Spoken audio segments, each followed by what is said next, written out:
Mel Kiper's mock draft. His first of the year is available right now on ESPN.com. And he's got quarterbacks going with each of the top 3 picks. He does have Caleb Williams going 1 to Chicago, Jaden Daniels, the Heisman winner, 2 to Washington, Drake May, 3 to New England, followed by 2 pass catchers, Marvin Harrison Jr. and Brock Bowers, the tight end from Georgia, rounding out the top 5. We have a lot of things to get into with Mel. It is always a pleasure. Lewis is yelling at you from the side here all during the break. But everyone in Chicago is watching and listening. The huge conversation there has been about the decision at 1 involving Caleb Williams and indirectly Justin Fields. Why do you have the Bears moving on from Fields and taking Caleb?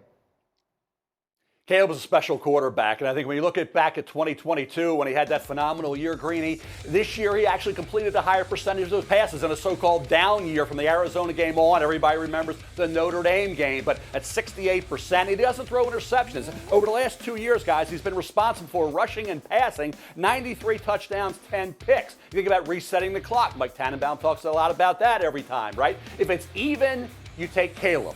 Unless Justin Fields is significantly better in your mind right now where he is than rolling the dice on Caleb, people say it's an unknown on Caleb. Well, it's an unknown on Justin whether he can be a franchise quarterback. So I would trade Justin Fields, try to recoup that second-round pick. You lost with the Montez Sweat trade, which was a great trade. Montez Sweat's a heck of a player. And maybe get a 4th-round pick, 2 and a 4, 2 and a 3. Graz can talk about that. Bottom line is trading Justin Fields right now makes the most sense. Taking Caleb Williams has a chance to be, I'm not going to say generational because I've still said it with Lawrence, and Lawrence hasn't gotten there yet, but he could be one of the top 5 quarterbacks in the NFL. That's what you're hoping for. That's why you take him number 1 overall. All right, and this is a debate that will go on, and certainly at least until the Combine, and we'll have plenty of time to talk about that once the games are done. One more on this, though, and then I want to get your take on some of the stuff this weekend.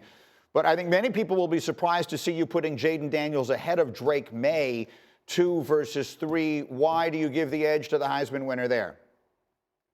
He was remarkable, and I went to Herm Edwards. Herm compares him to Randall Cunningham. And Lamar Jackson comps are going to be out there, but Herm said he's Randall Cunningham. I'll take that. I think the dual threat ability, Greeny, what he did this year and last year, the great thing about Jaden is he is aggressive with his legs, he's aggressive with his arm, but he doesn't turn the ball over. And to strike that balance is really rare and really impressive to me. And I think when you look at Jaden Daniels, the way he can attack a defense, the fear factor player he is, defensive coordinators don't want to have to scheme to try to handle this guy. And Drake May didn't have that super unbelievable season that he needed to have. He had some struggles against Virginia, NC State, a couple games where he was throwing some picks, not really basically precise and accurate with throws that were easy throws that you got to make.